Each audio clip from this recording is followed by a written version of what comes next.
Hello, I'm Nick Mattson. I'm running for City Council in Atascadero for 2020 and going over a list of things that I support and things that I oppose. Coming down to the bottom of the list, I only oppose a couple things, and one of those is the 1% sales tax increase for Atascadero businesses and residents. That measure D20 that is on the ballot this year, for my money, doesn't do the job. It doesn't take care of the things we need to take care of as a community. We are not in the dire straits that necessitate a tax increase, and I would rather see that our city and that our management really put their backs into the establishment of a strong economy that can backfill our lack of economic income. So a few of the things that came out of the survey that the city put out about the tax measure. One, they asked, do you believe in policemen? Do you believe in firemen? Then you want to vote yes on this tax measure.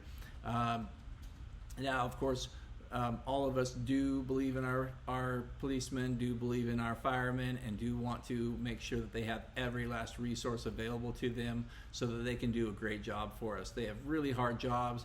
They work really long hours for us. When we need them, we want them to be ready and trained and supplied with everything they need to get the job done, because those are tough jobs. But the survey came back and also showed that the faith in the city and the management was not there. That was one of the highest levels of concern from the survey, was that the city, that the residents and the survey takers were uncomfortable pledging that they believe that the city would do the right thing with the money, or that the city has done the right thing with funds.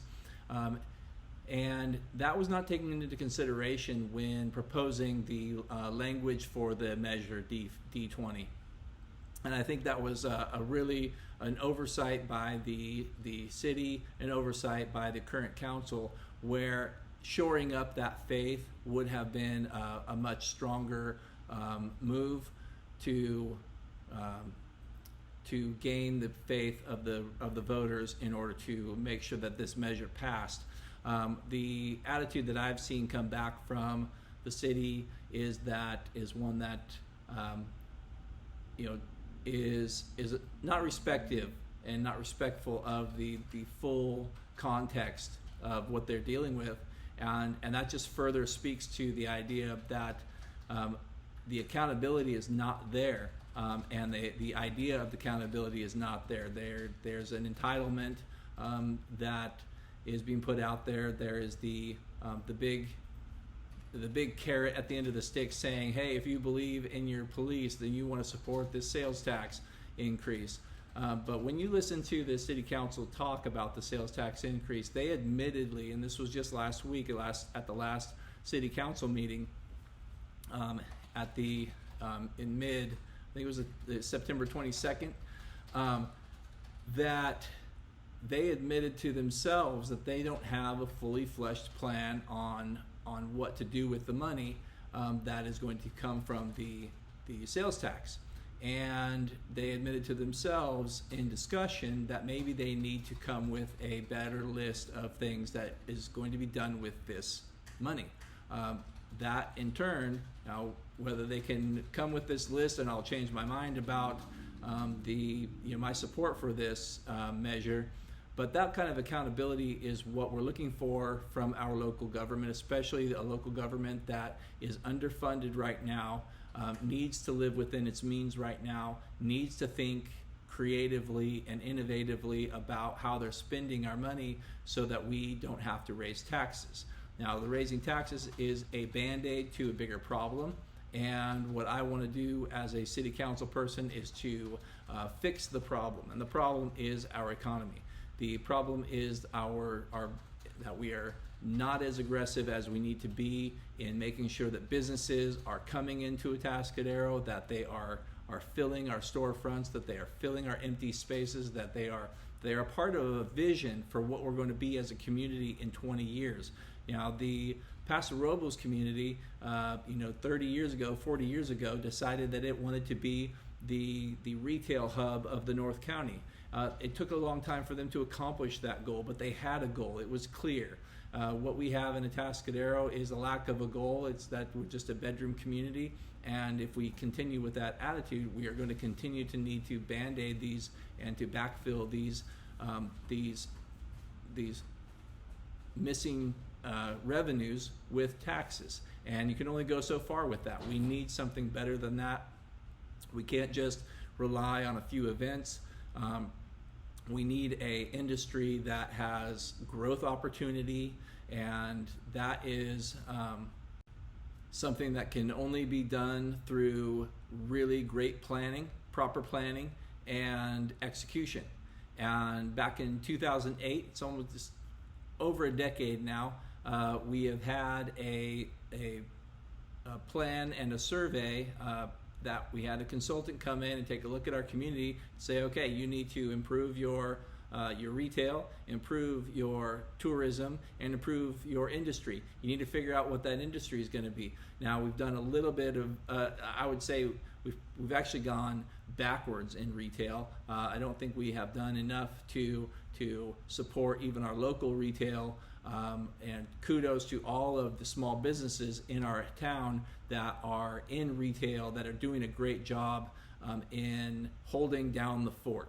But they can only do that for so long. We have to have a core. We have to have a critical mass of businesses and industry that's coming together with a vision. We need to have that. We need to have that conversation, and we need to have that for our community, because without it, we are just a rudderless boat floating around the ocean, and we're just going to capsize. And when something comes in and takes over and a big rush comes in, we're just going to be subject to whatever it is, the will of the larger entity, without a core of identity to who we are as a community. We won't have the ability to withstand something that can really blow us off course.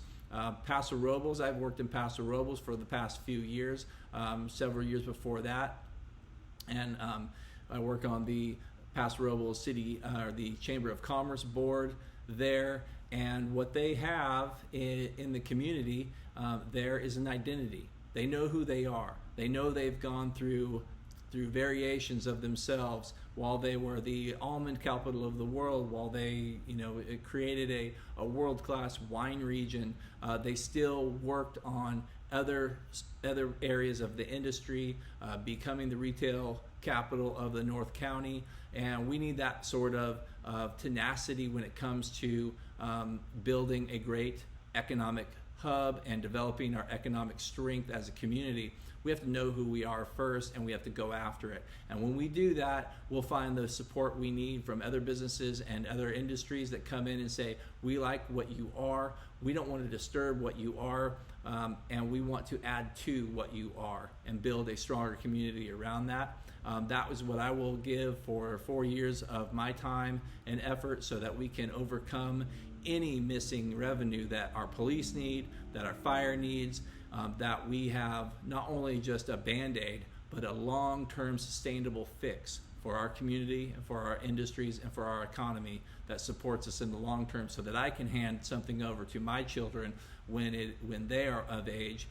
Right now they're 6 and 8 and 12 to 20 years. I want to be able to give them something that has been fully developed and not still waiting for somebody to have the right vision to carry out the potential that Atascadero has. It has so much going for it, and we should be taking advantage of that. And as a city council person, and I hope I can get your vote, I will do that for 4 years on my city council seat to make sure that we have what we need as a community to move that forward and have that vision.